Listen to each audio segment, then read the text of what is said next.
মুর্শিদাবাদের নবাব আর উজির দুজনে মিলে গল্প করতে থাকে। নবাব বলে, উফ, বিরিয়ানিটা যা হয়েছিল। উজির বলে, হ্যাঁ নবাব, আমার তো হাতে এখনও গন্ধ লেগে রয়েছে। আমার মনে হচ্ছে এই গন্ধ পুরো 1 বছর যাবার হাত থেকে যাবে না। শুকনো ভাত আমি এমনি মাখিয়ে খেয়ে নিতে পারবো।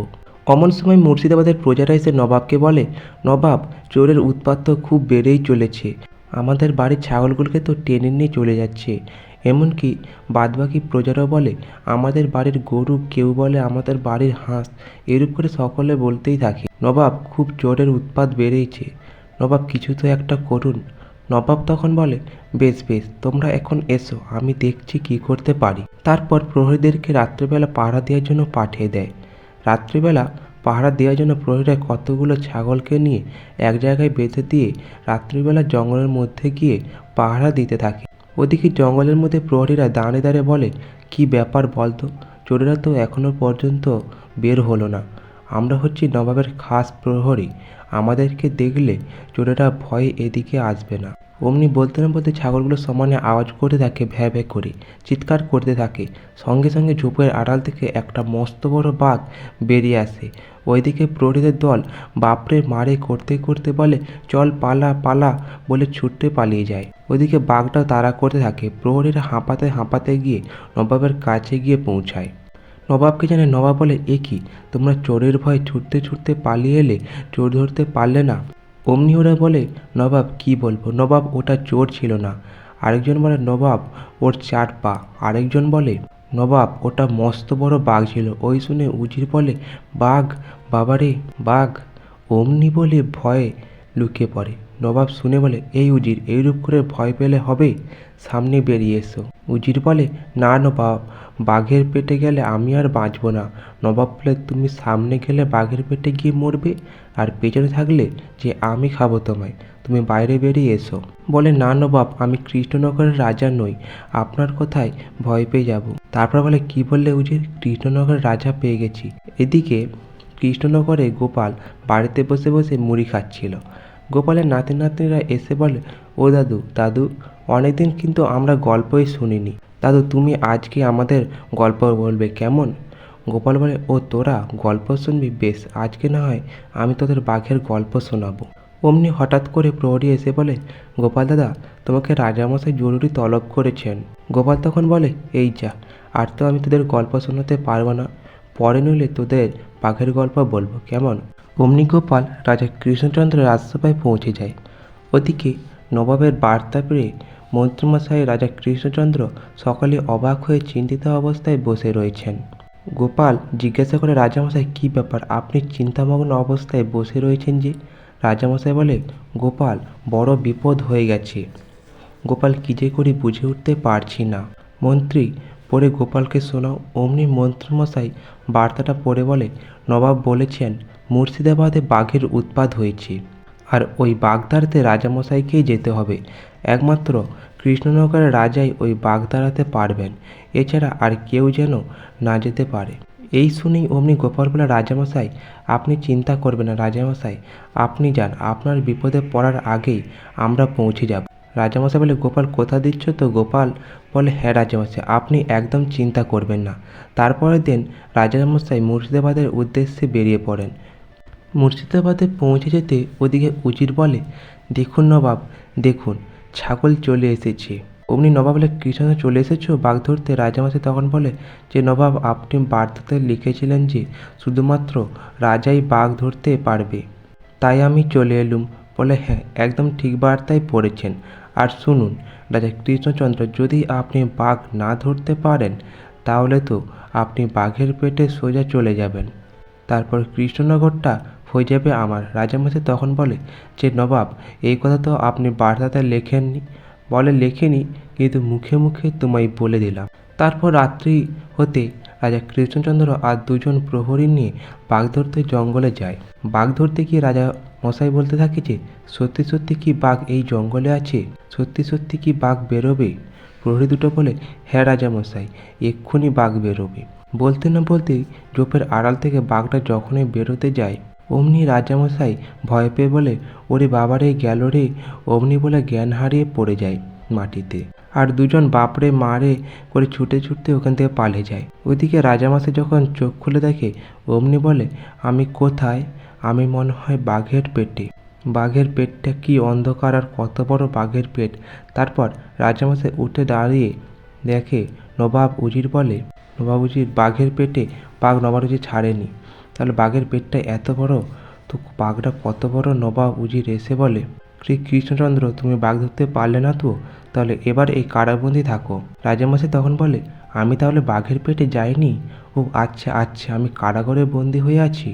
নবাব আর উজির পরে আলোচনা করতে থাকে, তাহলে এবার কি করা যেতে পারে? বাঘ তাহলে কে তাড়াবে? নবাব বলে, কে আবার কৃষ্ণনগরই তাড়াবে। আবার বার্তা পাঠিয়ে দেয়। বার্তা পেয়েই মন্ত্রীমশাই বার্তা পড়তে থাকেন। ওদিকে সবার মধ্যে সেনাপতি জিজ্ঞেস করেন, মন্ত্রীমশাই বার্তাতে কী লিখেছেন নবাব? মন্ত্রীমশাই বলেন, বার্তাতে লিখেছেন রাজা কৃষ্ণচন্দ্রকে ওরা বন্দি করে নিয়েছে, উনি আর বাঘ তাড়াতে পারেননি। এই শুনে বৈদ্যমশাই সকলে বলে, এই তো খুব দুশ্চিন্তার বিষয়। মন্ত্রীমশাই বলে, কেন চিন্তার বিষয়? আমি এখন রাজামশাইয়ের অবর্তমানে নতুন রাজা হব। ওই কথা শুনে গোপাল তখন বলে, তাহলে মন্ত্রীমশাই আপনি যখন নতুন রাজা, তাহলে মুর্শিদাবাদের নবাবের বার্তা অনুযায়ী আপনাকে তো এবার বাঘ ধরতে যেতে হবে, নইলে তো আবার আপনাকে দণ্ড নিতে হবে। অমনি মন্ত্রীমশাই বলে, আমার কি মাথা খারাপ, আমি বাঘ তাড়াতে যাব?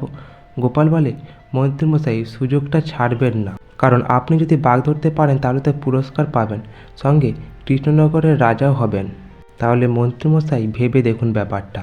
মন্ত্রীমশাই মনে মনে ভাবে, হ্যাঁ ব্যাপারটা তো ঠিক বলেছি, আমি যদি বাঘ ধরতে পারি তাহলে আমি কৃষ্ণনগরের রাজাও হব, সঙ্গে আমি আবার পুরস্কারও পাব। এই সুযোগ তো হাতছাড়া করলে হবে না। তারপর মন্ত্রীমশাই বটাঘটাকে নিয়ে বেরিয়ে পড়ে মুর্শিদাবাদের উদ্দেশ্যে। ওদিকে মুর্শিদাবাদের প্রজারা এসে নবাব উজিরকে আবার বলতে থাকে যে, নবাব উজির কোনো তো একটা উপায় বের করুন, বাঘ যে আমাদের গরু ছাগলকে খেয়ে নিচ্ছে, আবার তারপর তো দুদিন পরে আমাদেরও তো খেয়ে নেবে, কি করি এখন নবাব বলুন? সঙ্গে সঙ্গে মন্ত্রীমশাই বলে, আমি এসছি তো, আমি বাঘ তাড়াবো মুর্শিদাবাদ থেকে। আমি হচ্ছি নতুন কৃষ্ণনগরের রাজা, আমি আপনার রাজ্যের বাঘ তাড়িয়ে ছাড়ব। বটাঘটা বলে, আমরা হচ্ছি এই রাজার মন্ত্রী। অমনি নবাব বলে, এ কি, এক রাজার আবার দুখানা মন্ত্রী? বলে, হ্যাঁ হ্যাঁ নবাব, আমরাই বাঘ তাড়াবো। আপনি বলেছিলেন না কৃষ্ণনগরের রাজা বাঘ তাড়াতে পারবে, তাই আমি এসছি। অমনি ওই দিন রাত্রিবেলা মন্ত্রীমশাই বটাঘটা তিনজনে মিলে জঙ্গলের মধ্যে যায় বাঘ ধরতে। তারপর হাতে একটা জাল নিয়ে দাঁড়িয়ে থাকে আর বটাঘটাকে বলে, এই শোন, তোরা ছাগলের মতো ভ্যাঁ করে আওয়াজ করতে থাক, যখনই বাঘটা আসবে তখনই ওই জালটা ফেলে দেব বাঘের ওপরে। ওইদিকে ঘটা বলে, যদি বাঘটা সাঁতার কেটে পালিয়ে যায়? মন্ত্রীমশাই, আরে পাগল, এখানে জল আছে নাকি যে সাঁতার কেটে পালিয়ে যাবে? অমনি ওরা ছাগলের মতো আওয়াজ দিতে না দিতে ঝোপের আড়াল থেকে বাঘটা ছুটতে আসে, ওদেরকে দেখে তাড়া করে। অমনি মন্ত্রীমশাই বটাঘটা, ওরে বাবা রে বাবা, পালে চল রে, আমাদের কামড়ে খেয়ে নেবে বাবা, চল চল।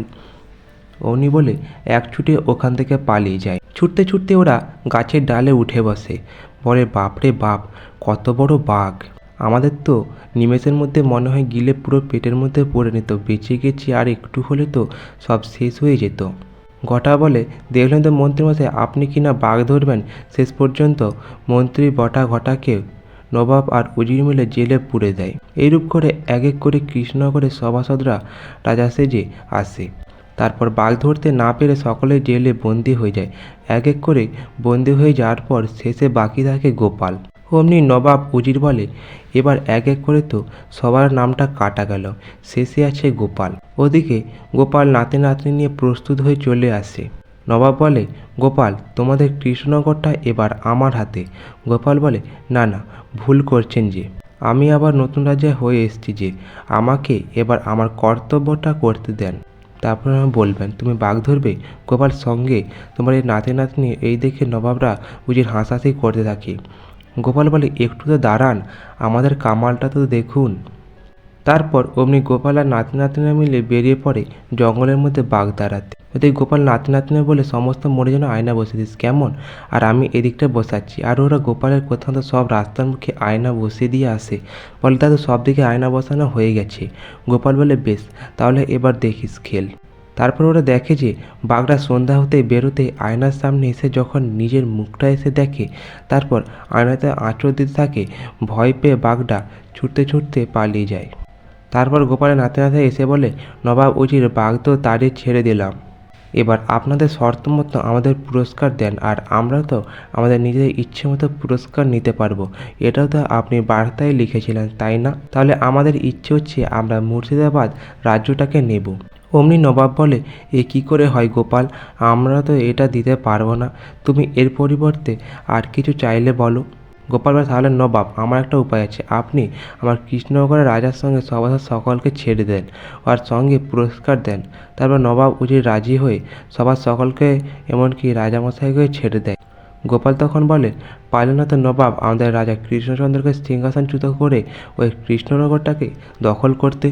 নবাব বলে, গোপাল, তুমি যেখানে আছো তোমার বুদ্ধির কাছে কি আর আমরা পারি? তো আজ এই পর্যন্ত। গল্পটি ভালো লাগলে অবশ্যই চ্যানেলটিকে সাবস্ক্রাইব করে দেবেন এরকম আরও কিছু গল্প পাওয়ার জন্য।